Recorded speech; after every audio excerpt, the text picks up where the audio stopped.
Unlike their Merseyside neighbours, City and United have met infrequently in recent seasons. This is the first time they've locked antlers here at Main Road for 3 years. Andy Dibble's absence means that Paul Cooper is in as the day's senior statesman at 35. Steve Bruce is again missing from the defence, so Mike Duxbury plays at centre-back. It's 21 years since the First Division title belonged to Manchester, when City succeeded United as champions in 1968. The trophy has spent the majority of that time on Merseyside. These two clubs desperate to bring it back. And the game being played against a backdrop of unrest on the terraces. You just can't understand it, can you?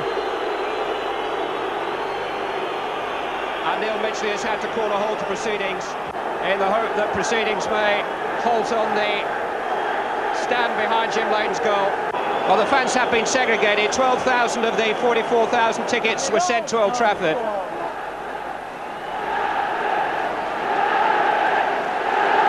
But clearly some of those tickets have found their way into the wrong hands, and the teams are now being called off the field.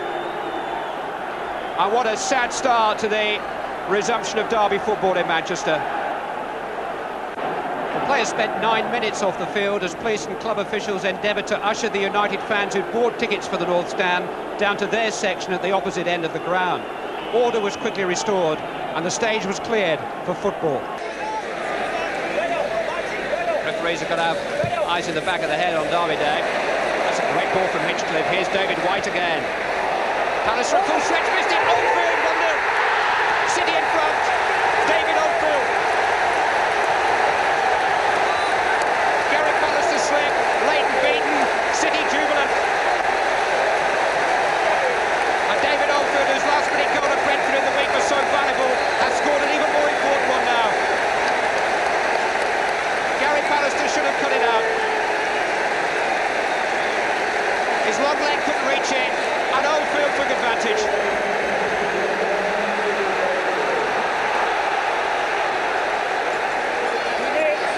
United was stretched. White's ball was a dangerous one, but Pallister was wrong-footed. He just couldn't reach it, and David Oldfield will be delighted with that finish.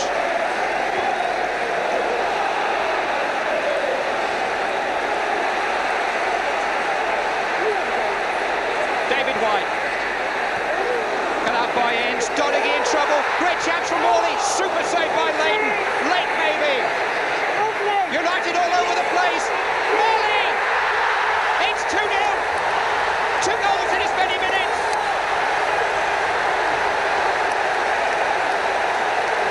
Trevor Morley's first goal since the one that clinched promotion at Bradford.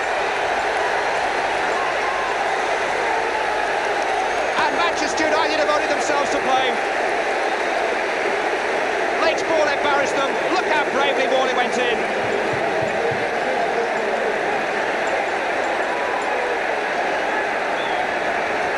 They were always the 6s and 7s. Leighton couldn't reach it. Morley could. The Manchester City coaching staff have been telling him to be more greedy in front of goal, Trevor Morley. And those City fans are delighted that that was the message. Duxbury. United have certainly fought back. Redmond in the way, not playing anything like as well as Alex Ferguson would want them to be. But they have a couple of goal line clearances to look back on the first half. But they've had continual problems at the back. Oldfield. Oh, Bishop! 3-0. Ian Bishop's first goal for Manchester City may have won the derby for them already. What a dream. A Scouser, Ian Bishop, still lives in Liverpool, has made his mark on the Manchester derby. And United were caught short at the back again. Pallister caught in possession. Oldfield's cross. And Bishop, who wouldn't rank heading amongst his greatest strengths, scores a beauty. I think there may even have been a deflection as Oldfield's cross came in here. Maybe just cleared Paul Ince, but look at Bishop.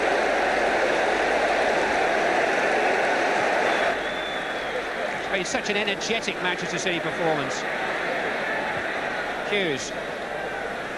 Beardsmore, mischievous little player. Trying to pick his moment to get the cross in. Now he's wrong-footed, Hinchcliffe. Hughes with a bicycle kick. It's there. Over last for Manchester United. And yet another brilliant goal by Mark Hughes. Look at the athleticism here from Mark Hughes. Oh, that's a great goal. Paul Lake going forward, got a lucky bounce. Great chance for four. Lane did well. Lane, oh, City have their 3-goal lead back. And the Manchester United comeback is halted. David Ofu, his second, set up by Paul Lake, who got a rather lucky bounce there, but made the most of it. There were appeals for handball against Lake, and United might be angry about that. Lake did really well. Lake kept his head, and Ofu, the simplest of goals.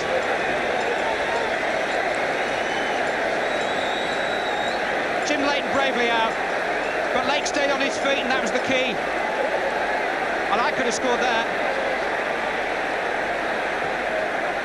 but he did.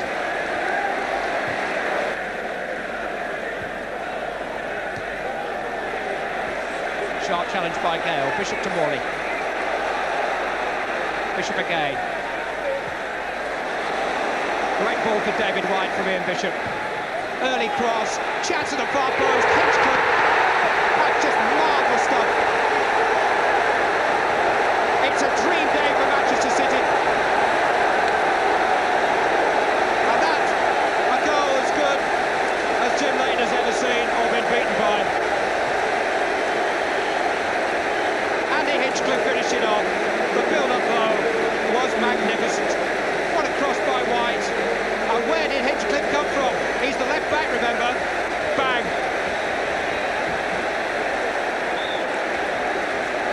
What a great pass by Bishop in the first place. Now David White could have controlled this and taken his time and had a look at the fullback, but he didn't. And United were caught off balance because he hit it in early. Hinchcliffe, 5-1.